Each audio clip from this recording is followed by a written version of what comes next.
বললাম এই কুরআন এটা কোনো কবির কবিতা, কিন্তু মুহাম্মদ দি বলে কবিতা না। তাহলে মুহাম্মদ আমার মনের খবর কেমনে জানলো? মুহাম্মদ কি গণক? এটা কি গণকের কথা? আল্লাহ রাব্বুল আলামিন ফেরেশতাদের সরদার জিবরিলকে বলে, হে জিবরিল, জানা দুনিয়াতে আমার বন্ধুর কাছে কুরআনের আরেকটা আয়াত নিয়ে যা। ফেরেশতাদের সরদার জিবরিল আলাইহিস সালাম আল্লাহর নবীর কাছে কুরআনের আরেকটা আয়াত নিয়ে এসেছে। এসে নবীকে বলে, নবী গো, আপনি পাঠ করুন, ওয়ালা বিকাউলি কাহিন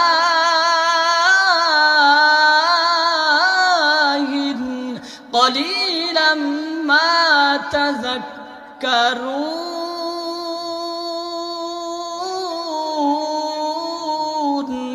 ওয়ালা বিকাউলি কাহিন, এই কুরআন কোন কাহিন, কোন ধর্মযাজক, কোন পাদ্রী, কোন পুরোহিত, কোন গণকের কথা না।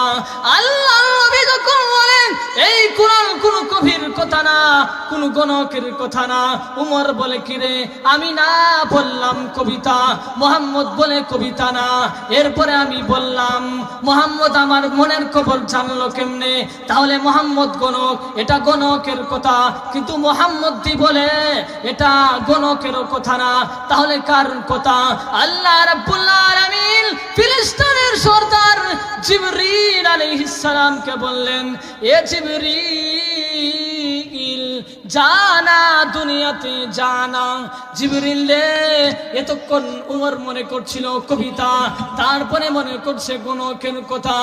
এ জিবরিল, যা যা। এখন তার মনের মধ্যে প্রশ্ন উদিত হয়েছে, তাহলে গণকেরও কথা না, কবিরও কথা না, গণকের কথা না, তাহলে এটা কার কথা? আল্লাহ রাব্বুল আলামিন জিবরিলকে বলেন, এ জিবরিল, যা যা দুনিয়াতে যা, গিয়া আমার নবীর কাছে আরেকটা আয়াত নিয়ে যা। জিবরিল আলাইহিস সালাম আল্লাহ নবীর কাছে কুরআনের আরেকটা আয়াত নিয়ে এসেছে। এসে নবী গো, এসে বলে, নবী গো, আপনি পাঠ করুন, তানজিলুম মির রাব্বিল আলামিন।